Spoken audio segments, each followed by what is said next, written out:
What a nightmare. Why make theater at all? I'm with you there. Well, on that happy note, I'm ready to go when you guys are. Oh, well, should we say something that is not why make theater at all? I don't want why make theater at all to be the cold open. Sebastian's going to pull that to be the cold open. Why make theater at all? Da-na-na-na-na-na-na. This meeting is being recorded.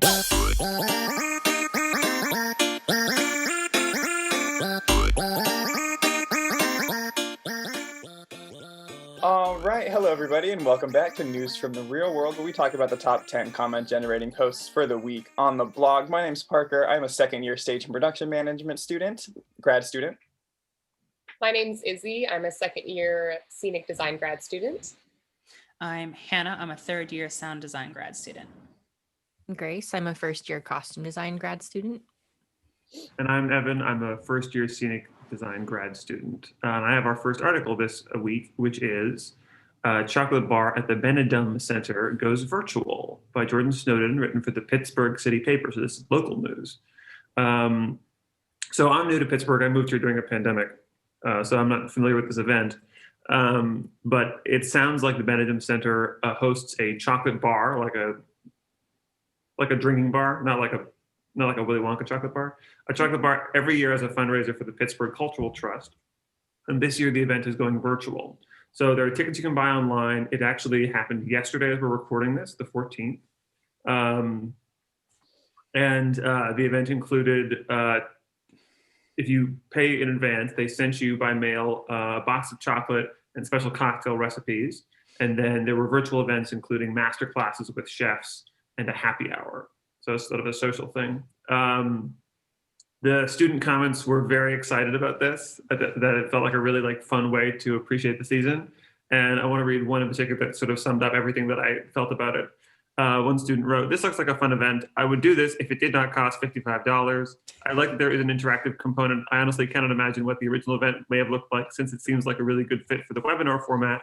I think that we can celebrate these kinds of discoveries, live events actually that work well when attended from home." Do any of you know about this event? Is this a thing that's happened in previous years? I know a clue about it, but I'm sure it happens every year. Okay. I only know about the pickle fundraising. festival. The what? The pickle festival. Oh, I got to keep living here after this pandemic, huh? It sounds cool. I've never heard of that, but I think it's exciting to hear of events that normally would take place in an in-person type of way, finding outlets and finding successful ways to bring entertainment to their peers. Yeah, it does sound like fun. I think the sticker price is a little high. There was a second tier where you could pay even more if you wanted to, for like VIP access to God knows what. It's a brown nosing fundraiser, and if you have the money and you want to support the Pittsburgh Cultural Trust, it's cool that they're finding exciting ways to do that. Was there like a live element where you would like zoom in with people? Yeah. So the cooking classes would have been live over Zoom, and I think the social hour would have been like a happy hour would have been as well, with the special cocktail recipes. Yeah, that would be really fun. Chocolate martinis. Yeah. All over the place. So speaking of events in the time of COVID, there is an industry that I've thought about quite a bit that has been greatly affected, but I hadn't, that I was excited to read an article about. I want to ask before I share this article, has anyone here been in an escape room before? Does anybody have experience in escape rooms? I've never done one, but I've been in one. This is exciting. Okay, I'll share. And also kudos for like actually having a good transition here that actually works. Thank you. So a stage manager I worked with in the past was very, very interested and made a point to go to many escape rooms. So I've been to quite a few in the past, and it's very cool to see how they're doing them in a virtual way. Many have closed down. It's similar to theater, right? It's a bunch of people in a small space. There's not really a lot of ways to make an escape room, if you're familiar with the concept. It's anywhere from 2 to 6 people locked in a small room to attempt to get out based on solving different puzzles on the 4 walls. So there's not really a way to make that COVID safe. This article was posted on the New York Times and written by Alexis Solosky. They talk about doing performances. So there was the 9 Oracles, I believe was the title of one of the escape rooms they talk about. So there was a cast of 9 people, and they're each giving these monologues and giving clues into these different themes that had already existed in the spaces that these companies had, but they're creating this virtual thing for people to log on to via Zoom and for a group of friends to solve like a murder mystery type event. You know what I mean? Like that kind of vibe. So it's interesting to see how things are changing and to see actors, because that's not typically a thing that you see in escape rooms. But they are redesigning new board games as well. So these companies are all pivoting, and there's a example on the website that shows a game that looks very much like Clue. You know, they're creating these new board games. There's even a mystery monthly mail box where you get a whole new game set. So there's like these games that the companies are sending out to people. You know, they're finding all of these outlets to stay afloat in these wild times. But yeah, it was a fun article to read. I love this. that. I'm definitely like looking up each of these companies as soon as they finish here today, because I want to do this. Maybe we have a bonus week and the podcast crew goes to do an escape room. Yes. Yes, Be down. 100%. 100%. This is like probably a hot take, but I think for who I am as an individual, this is actually an improvement on an escape room. Because the only reason I've never done it is, first of all, it's really expensive to go to a physical one. So I like that this is like more budget friendly. And also like most of the time, like escape rooms are fun if you have the right amount of people. And to go in on a like escape room with strangers would be so uncomfortable in person for me, because like you're in such close proximity. But something about it being online, like we're so used to joining live servers and playing games and video games with strangers that like it would be exciting to me. So I actually think I really like this. Well, I was going to say the last like 8 months have been like an escape room, except we can't escape. And if you do, you die. You can't speed run this. You can't speed run this escape room by having a panic attack in the corner. I sent the title of this article to a friend of mine when I was reading it yesterday, and he was like, "Escape room online, just close the laptop." We did it. Yeah. Some fun escape room history in the article that I found that doesn't quite relate to the virtualness of things, but there was first of all, they were invented in like the mid 2000s. I knew they were recent, but not that recent. And until 2019, until last year, it was a common practice to actually leave the doors locked of the escape room until there was a fire in Poland, in which case the doors, it is now common practice, are left unlocked, which is wild to me that had to have happened to make the decision to not actually lock 6 people in a room. Interesting stuff. You would think they would have had at least like something in the door lock that, you know, unlocked when the fire alarm went off. Right. It always weirded me out in escape rooms how you know that there's a person who's just watching you in the room for safety purposes the entire time. Like, I don't know if it was an SNL skit or something, but there was some sort of sketch on YouTube where it was like a first date and then like the perspective of the person watching the whole first date. Oh. Just That me, sounds you, terrible. and Jeff, the 17-year-old making minimum wage, supervising us in Pounding this his head escape into room. the desk because he can't follow simple clues. One of my favorite theater companies in Chicago had branched out into escape rooms in the past year or two, and they really like, since the pandemic, they lost their space and their artistic director stepped down. And a part of me is like, who do I have to send this article to in the hopes that they can like revive themselves and make some money during the pandemic this way? Like, I want that company to survive, but I'd like to see them do this kind of thing. Search for their entire board. Right. And be like, here, do something. Speaking of theater, And scary. the next article is an opinion piece about haunted theaters in different locations, sort of the stories that they hold. And anybody who has ever worked at a theater can pretty much agree that most theaters have a culture of like the ghost that walks through the halls. Like it's just very much a part of the culture.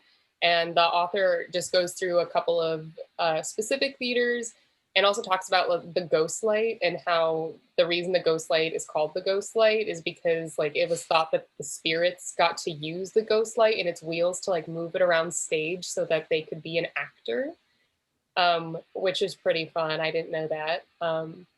They talk about a couple of theaters, like the Warner Pacific Theater in Hollywood, California, is claimed to be haunted by Sam Warner of Warner Brothers, who died a day before Jazz Singer premiered. And his ghost like was known to go up and down on the elevators and like press different buttons so people would end up on different floors. And this one just makes me laugh. It says that his ghost was to blame for when anything went missing, like things would randomly go missing and then they would end up in like random places a couple days later. And like, just like as a skeptic, I love the idea of like an intern accidentally taking something home, or like you forget to do something and you can just like put it down and be like, whoa, that was a ghost. It wasn't me. But they just it's back. It's just back.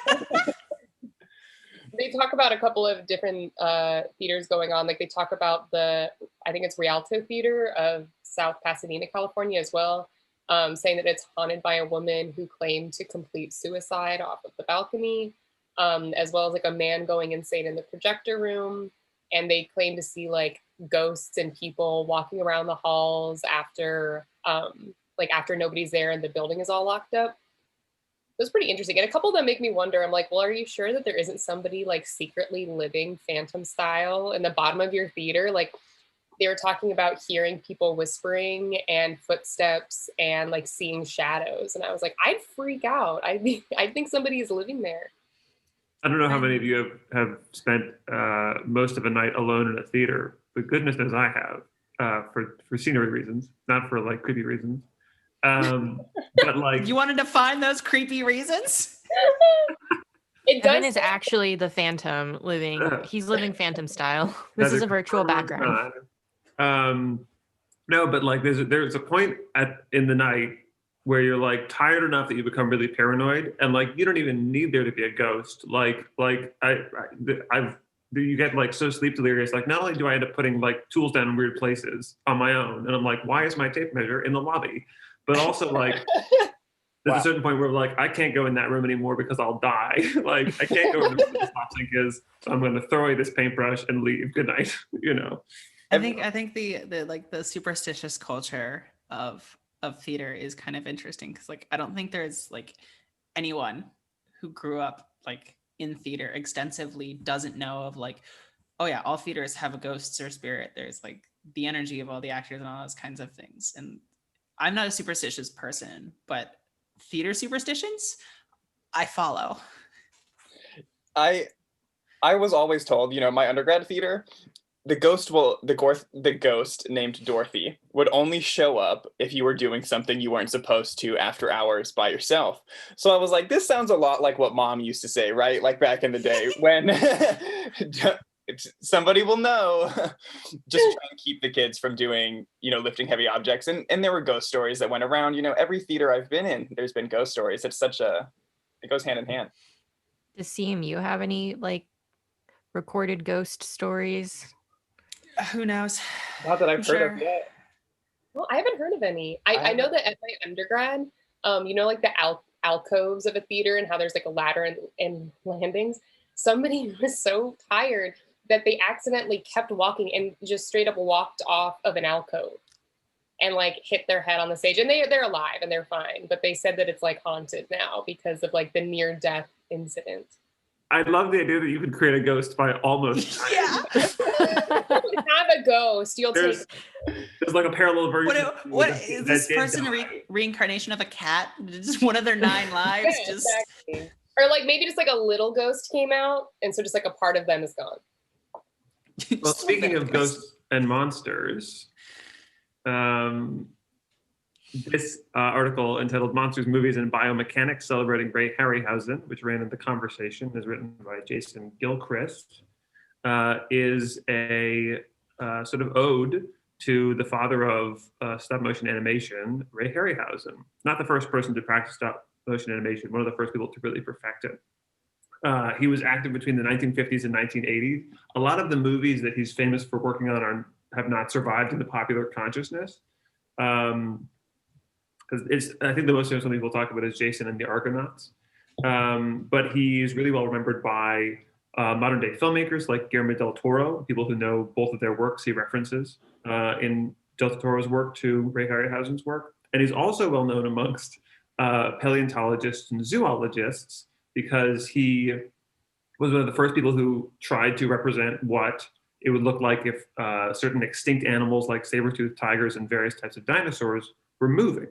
And he did a lot of work figuring out the biomechanics of like fur on skin and skeletal systems and that kind of stuff. And he's known for that. His animals are known for, the article says, incredible realism. A famous fight scene in Jason and the Argonauts between two groups of skeletons took 4.5 months to film, and the scene is 4.5 minutes long in the movie. And didn't he do it entirely himself? Like he didn't have a team of people, it was just him? It seems that way from the article. It doesn't explicitly say one way or another, but it definitely like is the tone. Like you get this feeling of this solitary genius with like a single lamp working alone at night. What the article summarizes by saying is that there's an article, and by article I mean exhibit, this year at the Scottish National Gallery, celebrating him and his decades of work. The student comments, some recognized the influence in Guillermo del Toro, and 1 or 2 students made the connection to modern day stop motion animation. And like the work of the studio Leica that did Coraline and Paranorman and movies like that, which are just gorgeous. I don't know if you've had a chance to see them, but they're incredible. Is it Coraline? Tim Burton? Yeah. I feel like a lot of Tim Burton No, it's like this movie. Oh, never mind. Oh, because It makes me think of Isle of Dogs a lot too. Hmm? Isle of Dogs. Oh, the Wes Anderson movie? yeah. Yeah, I never saw that one. I saw Fantastic Mr. Frog. It's very long, but it's so good. Uh-huh. I have a fun fact about Harryhausen. Would you like to Yes. say? So I was trying to figure out why Harryhausen was like sticking in my ear so much when I was reading the article. And then I remembered that the restaurant in Monsters, Inc. is called Harryhausen's, the sushi place. And so I looked it up, and it's a nod to Harryhausen's Monsters. There's a reference in Corpse Bride too. Yeah, and the octopus sushi chef that you see before Boo like attacks a sushi place is actually inspired by the sea monster from his 1955 film It Came From Beneath the Sea. So I did not know that. I love that. it's an Easter egg. So cool. In the movie Corpse Bride, when Victor is playing the piano at the beginning, the brand of the piano is Harryhausen. It's a great name. Yeah. It is. Yeah. And I was watching the little like documentary that was in the article, and I don't remember what it was called. There's a name for it, but the dragon with 7 heads from one of his films, he was animating it, and he said that he was doing it entirely alone, and he was having to remember like which direction each head was facing, and people were constantly calling him to like ask about the project or work and stuff. So he'd go answer a phone call, and then he'd come back and be like, I don't remember what direction that head was just facing. So he was like choreographing 7 heads at once all by himself. And so they had to like edit it so that it like made sense. Because if you see what it looks like on video, it's very realistic. Like I cannot imagine how many shots it took to get 5 seconds. I watched Paranorman for Halloween this year. I hadn't seen it before. And the amount of light that they are able to get out of stop motion animation always impresses me. It's always incredible. Speaking of how creepy crawlies and movies and monsters move, what exactly is a robot choreographer? This is an article written by Madeline Schrock for Dance Magazine with a interview with PhD candidate Catie Cuan. I think I'm saying her last name correctly, who is studying mechanical engineering. But her background, and she spent a lot of time in her life as a dancer and dance performer. So this article talks about her kind of love and connection with not only STEM as a major and career, but then her work and why she is so interested in her work and how robots move, how they interact in space and with others, very much like what dancers do. So it's not she's teaching robots how to dance so they can be on stage. It's more she's teaching humans how to program robots so that they move in a way that doesn't scare old people so that they can help them live in the house. But I think it's really nice and well done. And she's very positive and a proponent on getting more women into STEM and changing the culture around STEM, because it's not a very friendly culture. A lot of the articles, or most of the comments on this article, talk about how much they appreciated her push into getting women into STEM and fixing its culture, making it okay to be, you can go to dance from 4 to 7 and then do math from 7 to 8. It's really well done. I like that this is one of those things that sort of like actors always struggle with, where everyone knows how to hold a cup like this, liquid it until they get on stage, and it's kind of the same thing. Like, we all know what humans move like, but I'd have no idea where to start telling a robot how humans move. I think it's a really interesting study to be into. And it seems like a new approach too. So I'm like glad it's happening, because it definitely makes sense that robots need to be fluid, but I don't think people have really been approaching it from like, okay, they shouldn't just be able to walk, they should be able to dance so that when they walk, it's more fluid. That uncanny valley again from last week. How cute. He was so cute, the little guy at the end doing the nay-nay. Oh, Do you think we'll see like Robot? dance shows in our lifetimes? Probably, right? Zoom theater. I feel like Bring all the robots together. If you recall Disney from last week. I wonder so many things, like how much does a ticket cost? Like, is your money going to the programmers? Because I feel weird about paying a robot. I don't know. I got questions. What are they going to do with it? Right. It reminds me, robot overlords. a robot has got to cost more than an actor. Yeah, but long-term It's an upkeep. investment. Well, that's the thing they say, is that like a minimum wage worker costs a year. To pay a minimum wage worker for a year is what a robot costs for the same amount of time. You buy the robot once and it costs, like we're getting into this automation place where theoretically a lot of jobs could be replaced. It's like Blade Runner. They're just gonna replace us with robots. You only really have to like feed them once or something. I don't know. Yeah. No, but I mean, sort of. I sorry. do not feed the robots. Right, but sort of like we were talking about last week, I wonder to what degree we'll want robots that really move like people, because I think I'm more comforted when they can't move or move very much not like people. I'd rather have a Roomba in my house than one of these things. I don't want the butler, the maid from Jetsons.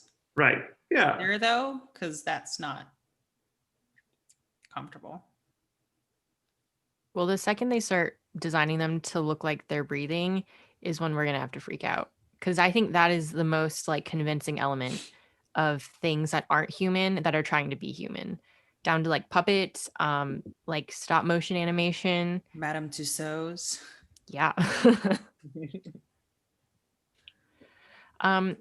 Well, I guess this doesn't really have to do with the previous article at all, but we're going to dive right into it. And it is about the US election and how rival candidates have used music in their campaigns. So it specifically highlights this most recent campaign between, President-elect Joe Biden and Trump.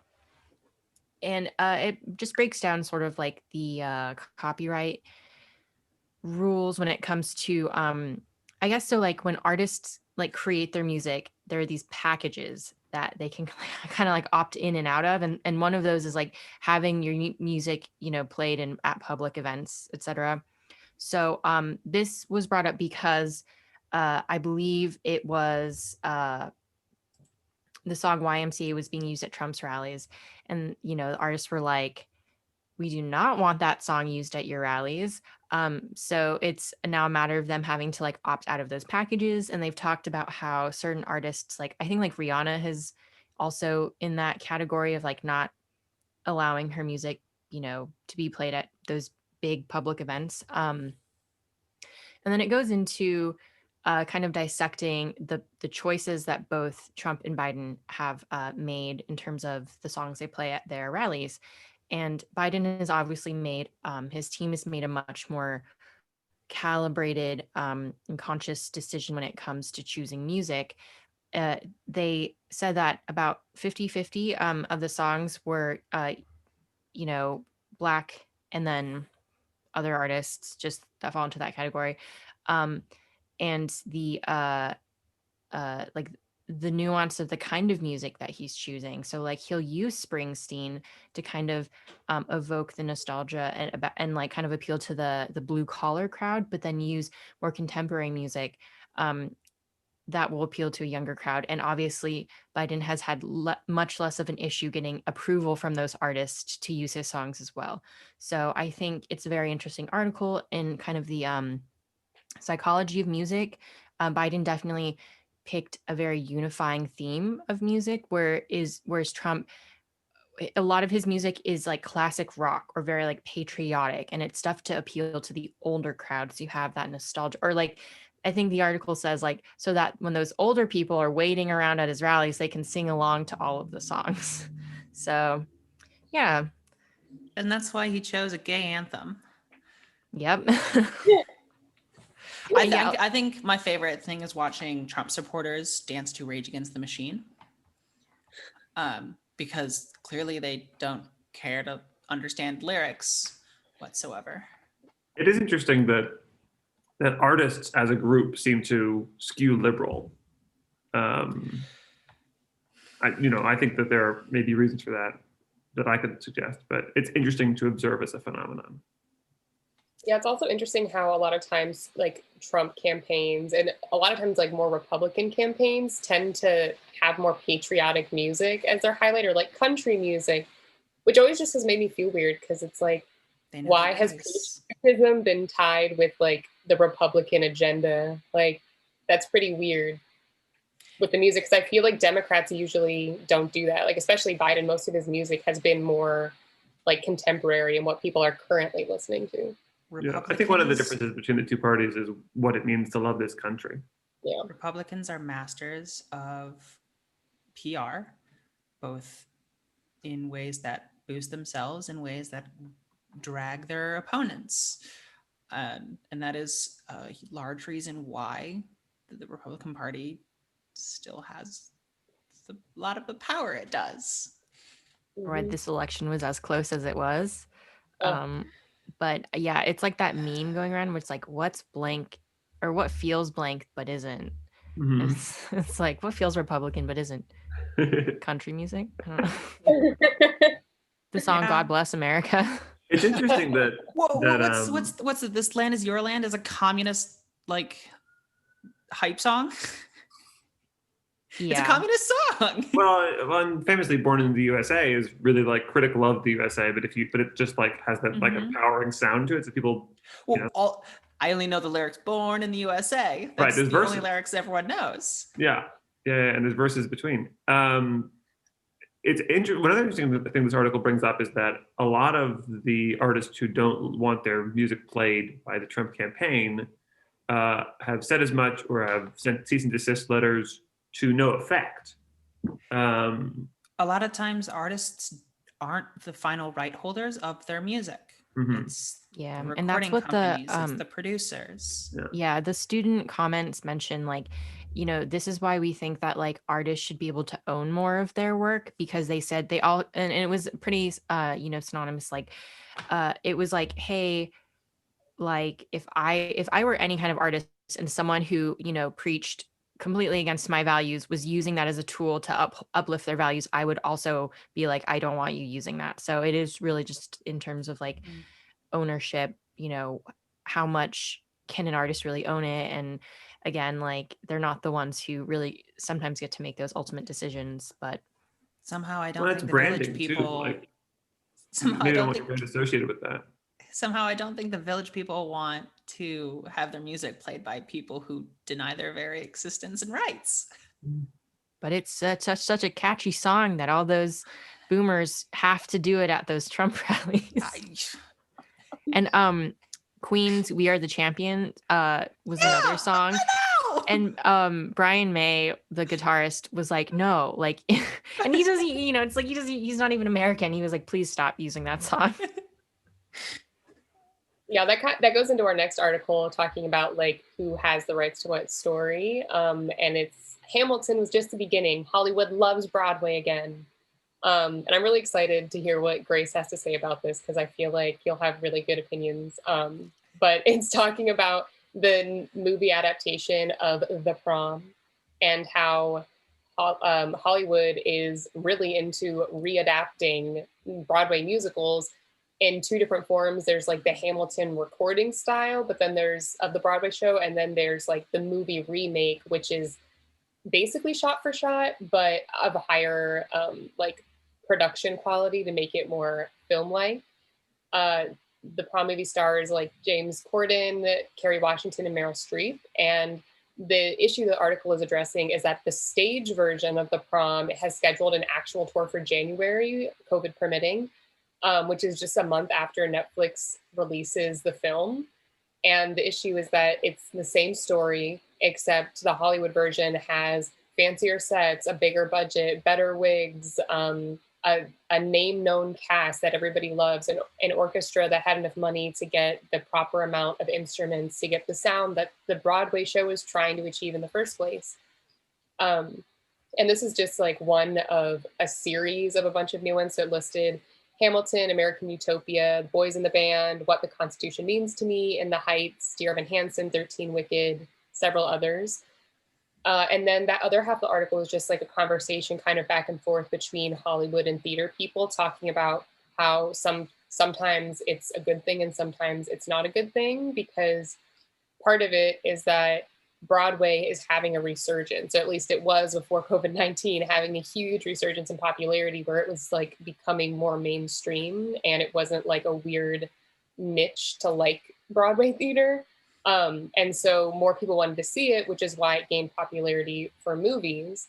And let me see if I have a note on it. Yeah, so when they did Legally Blonde, people freaked out, theater people freaked out because they thought that when they did the movie version of it, that everyone was going to go see that and it was going to completely kill Legally Blonde before the tour was even over.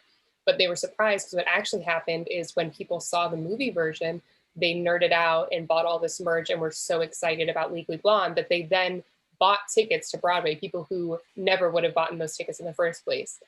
So it's like this interesting back and forth of like, how can you know and prepare so that it's benefiting people and not just Hollywood taking from theater and like getting rid of theater?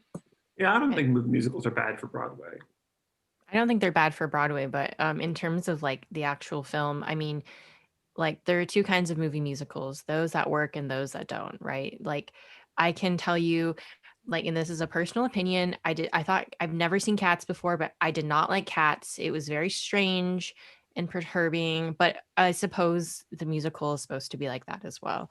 But like I had this conversation a while ago with like some friends, but we were talking about how like Chicago the movie is like such an excellent movie musical, and it's like, and again, like not all musicals are made equal, so what makes them successful? I also think that like you know, despite what your feelings are about Les Mis, I think the movie was really well done. Like it felt there's something very like authentic feeling to it that didn't feel like, hey everybody, like let's break into song, you know. Which I don't know The Prom very well as a musical, but I think there are just some musicals where it feels a little inauthentic. Like it's like it's difficult. I think Rent the movie is great. I think Hairspray is great. I love that movie. So it's like finding that balance between honoring the story and not just like making a spectacle of like Meryl Streep being in this musical, right? Like, so it when you ever adapt something from one genre to another, you really have to think about, okay, in what ways was this created for the specific conventions of its genre, and how do I either replicate those or adjust them to this new genre instead of just trying to gloss over them or completely rewriting a script. Well, and I think one of the things that separates the great movie musicals from the mediocre ones is how they deal with the singing. And I think that ones like Chicago, what they do really well is they say, okay, singing is a metaphor, and we're going to remove it from the literal narrative that's happening. So there's a realistic world, and then there's a singing world. Or you have like a Moulin Rouge, where it's like everything is heightened all the time, and the singing is part of how everything is heightened all the time. Whereas something like Into the Woods, which is fine, is like everyone is in a real forest, and then sometimes they sing, and also Johnny Depp is wearing wolf ears and a hat, you know, but everything else is real. Yeah, it's like, how do you, because I think regardless of what the genre of the stage production is, there is kind of a level of like campiness to it, because it's like, we all know, we're all suspending our disbelief that this thing is happening where they're saying it's happening, and that these things, like, my boyfriend has this joke, and he's like, there's 4 kinds of theater magic, and he's not a theater person. He's like, something falls from the sky, i.e. snow, confetti, etc. Someone rises up from the stage, someone enters in from the audience, and someone stands on a table. Those are the 4 kinds of theater magic. And it's just, and I think that's where it gets weird, right? Is when you translate that to film, because you can literally do whatever you want in film. You can make a whole movie in a green screen and CG, and like, it'll look amazing. So it's, again, like embracing what level of camp you're going to take it, and like being consistent throughout the entire thing, which is why I think Cats was very scary, because like they had like human bodies.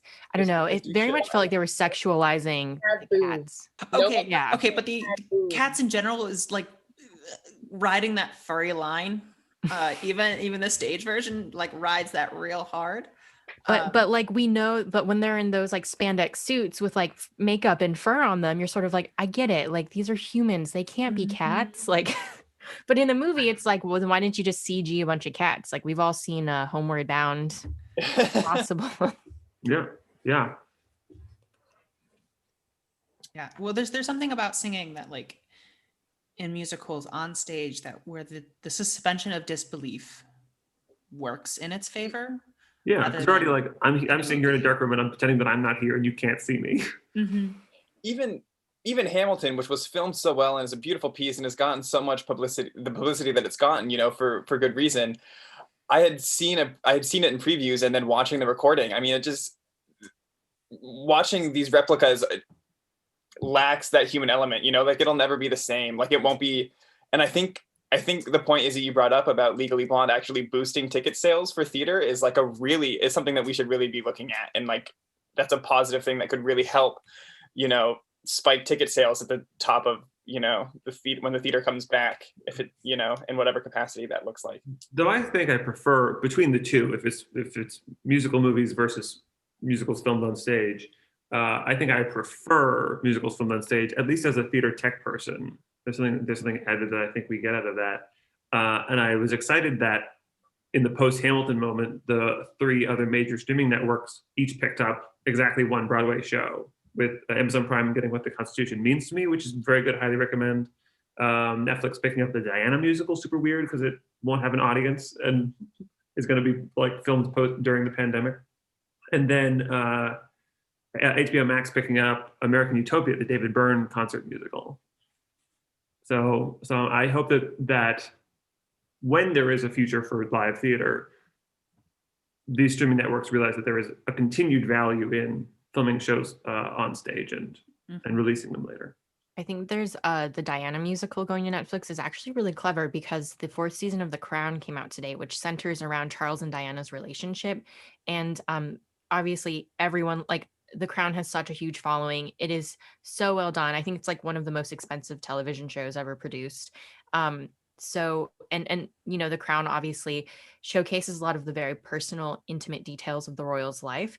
I think that's only going to, like, you know, fan the flames for people who are either lifelong fans of Princess Diana or who are now new fans and want to learn more about her. I think it's actually very clever. And I don't know, I mean, they may have nothing to do with each other, but watching the first episode today, I was like, oh my gosh, like, this is so crazy. I want to learn, like, I had no idea about this and Diana, like, I want to learn more. So yeah. taking a step back from film and looking at theater as it exists now and some of the issues that exist that we can work to amend in the pandemic, talking about apprenticeships and why they shouldn't mean exploitation. This article was written on November 2nd of this year, posted on americantheater.org by Amelia Merrill. So this goes through and talks about an issue that a lot of us in the theater business are very aware of, you know, this idea that apprenticeships are not equitable. There are several examples. One person talks about making just $3 an hour. The article talks about people making as low as $250 an hour when you actually look at it, working full-time 40-hour weeks as apprentices and still being asked to come in for overtime. And when they're continued to ask to be come in for overtime, you know, the boss says, I know I shouldn't be doing this, but you know, asks anyway. And it's been built into the industry that it's a common practice to have cheap apprentices. The article talks about as low as $50 a day, and that number sounds amazing to me. You know, I've had offers of $100 a month as a stipend. You know, it's this idea of paying your dues that the article also talks about. You know, and that directly means that only those with a certain level of privilege are able to take these apprenticeships and these internships to take that next step. They talk about a big gap between apprenticeship and staff position, and that there are so many steps in the theater industry, more steps than most other industries to make that jump. And having unpaid internships helps make that gap further, you know, and helps aid in that issue, because a lot of people just simply can't afford to not make money for a summer and sacrifice all of that time and the ability to make money. It's the worst one I ever did was a 2-month unpaid carpentry internship. Like I wasn't like I was just building the set for 2 months. Wow. For 2 shows unpaid. wow. So I'm sure it's a real thing. Well, and the crazy thing is that like Chicago has this storefront scene, which is all these non-union theaters, and some of them are really like run by interns in a lot of ways. But the theater is never going, you know, there's not a lot of staff positions. It's not like they're prepping people to be hired by the theater company. The theater company is always going to be like just the artistic director and the board. Mm-hmm. And these interns are going to, you know, finish whatever period they are and then go to the next theater company. They're not building a relationship that will actually help them.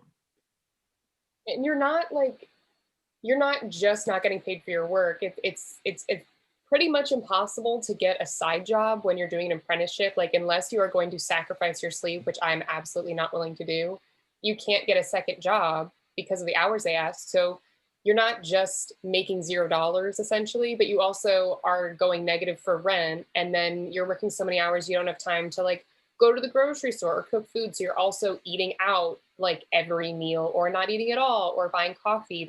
Most of the time, these apprenticeships aren't giving you housing, they're not feeding you. Right. Whereas you look at other, and I know we can't compare ourselves to like the tech world or anything, but when you look at other apprenticeships, like they offer housing, 3 meals a day, like you're still barely getting paid, but at least you have these like things that they're building in because they acknowledge how awful it is. Whereas here it's just kind of like, they don't care.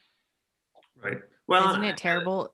Oh, no, sorry. please. Yeah, I was like, isn't it terrible that we like see these places that pay you like, you know, $200 a week, and you're like, wow, that's so great. It's how we've normalized ourselves to these conditions. Mm-hmm.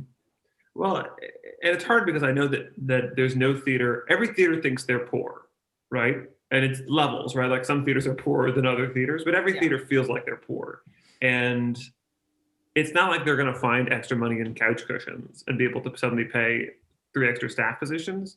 But I think that we have to have the conversation, which is going to be hard for people like me and Izzy, perhaps, that maybe the budgets need to go down. If your theater is being run on people you can't afford to pay, then maybe you shouldn't be doing things the way you're doing things. Or salaries of a certain tiered. Right. Yeah. I know of a certain Lord theater that has year-long interns. I mean, at least they provide a house for you, but it's $75 a week. If you like speak up about it, because like I definitely did those internships that don't pay you, and then I was so miserable that I like had so much anger that I would like talk to people about it. and like tell people why I'm not applying to their internship or whatever. And especially like the older generation people, they talk about it in the article too. This thing of like, we suffered when we were your age, this is how it was, so now like you have to suffer. And that's sort of the conversation, is like, how dare you, why are you so entitled, why do you think that you're like worth more than I was, when in reality it's just like humane practices, you know, like we're acknowledging and further and improving, because it doesn't make sense. Right. $100 a week in the 70s went a lot further than $100 a week in 2020.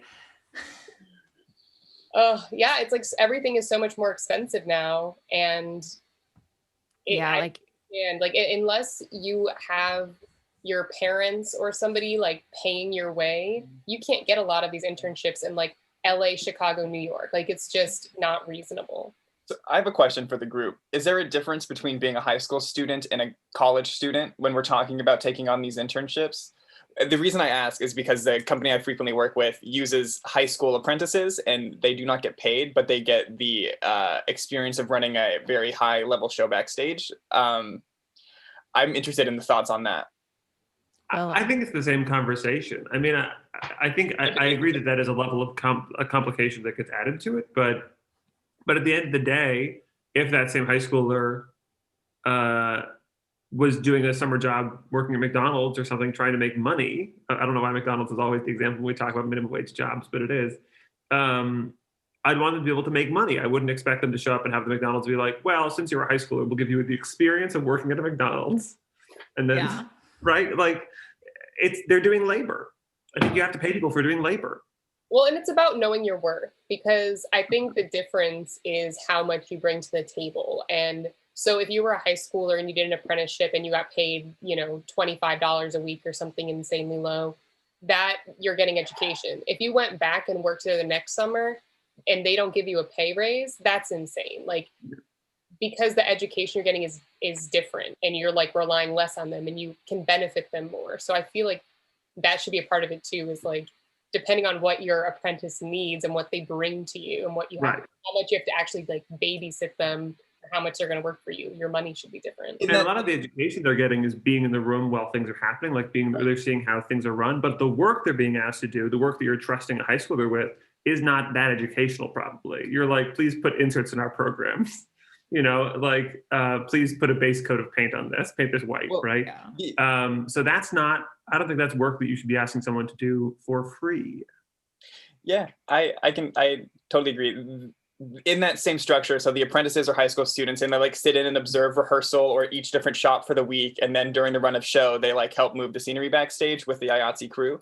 But in that same structure, there are paid interns in each shop that are paid a fair wage and whatnot. So it's interesting. I think it's just like the justification that like we're going to assume that all high schoolers are still living at home and they have a place to be, and they're getting fed, and their parents are like buying the things they need to survive. Because I was in a program just like that at the Seattle Children's Theater, and they had what they called like interns, and then like I don't know, but basically one was like high school, like they specifically hired high schoolers, and then like college level, and they weren't paid, but the college level students were paid a weekly stipend. So I mean, it's not like a justification for it, but like, I don't know, it's, if like when I was in high school, like, you know, I was lucky to not have to like worry about getting a job that it maybe would have been cool to be. I mean, it's that, or like you're doing like track after school or something, right? Or we did like theater after school too. So I don't know. Yeah. I would have loved an opportunity like that apprenticeship program when I was in high school, you know, thinking about that. Like, I had never worked at that degree of theater until I was a couple of years into undergrad. So it would have been great to get that experience as a high school student, but I also completely see the side of things where you need to pay people if they're going to be working on your productions. Interesting topic. I love that conversation. Speaking about money problems. Yeah. Lionsgate laid off 15% of its motion picture group, citing problems with the COVID-19 pandemic. This is an article by Dave McNary for Variety.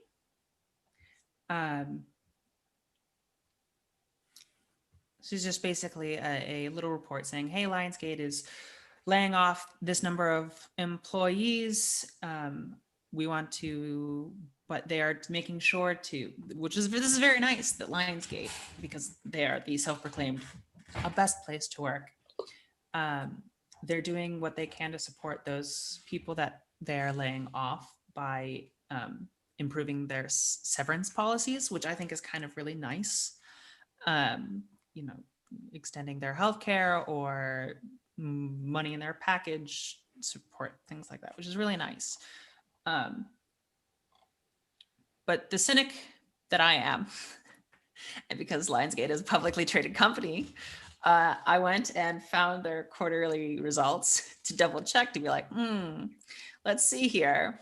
And they actually are doing worse than they were at this point last year. And even earlier in the year, they are doing worse. So it is, they get a pass. It's funny to have this article the same week as the movie musicals article, because one of them is like, the movie industry is booming and they're doing 1,000 projects. And this one is like, actually, it's not equal, right? Not everybody's going for the same thing right now. And When's the last time we've seen the Lionsgate title card in a movie we've watched? Right, yeah. I mean, the list of movies that they mentioned here of recent releases, I was like, they did what? They did a reboot of what? Like, they either are not spending the money on marketing or... Chris Rock, Samuel L. Jackson did a reboot of Saw? Exactly, yeah, I didn't know. No one told me. Yeah, and it was sad that at the bottom of the article, like a lot of the COVID-related layoff articles end with a statement being like, with the intent of rehiring them when when there's a vaccine or something along those lines. So the fact that it doesn't end with that, it's just kind of like opening my eyes to the new world after COVID, and how a lot of these industries they're going through a long-term shrinking period, I guess. And they've been talking a lot about how companies are, I don't know what the right word is, but companies are going to merge. And so I wonder if that's something that is going to start happening, and a lot more film companies might start monopolizing because of it. Yeah, I think if you had pulled me aside on the street in a COVID safe way the other day and asked me if Lionsgate was an independent company or a branch of a larger company, I would have guessed they were a branch of a larger company. I didn't know they were their own thing still. Though I just expect the world to be 6 corporations running everything. Disney. It's like 15, I think, is the correct number. It's like I was 15. Coca-Cola, Google, Pepsi, Coke, Nestle, Disney, Google. They own Apple. Everything. Yikes. Yeah, it was a depressing article. It didn't really have much to say other than the sorrow of people being laid off and the reality of it. At the very least, this company seems to have found themselves in financial trouble and are still trying to do right by their employees, which is a big thing to celebrate. I did appreciate the fact that they're like, okay, I'm sorry we got to do this, but we'll help you out a little bit more than we normally would.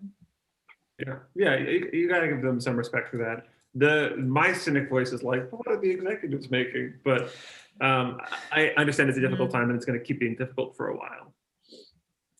It's a hard job market, obviously. Yeah, like the executives, the VPs, they can all take a pay cut.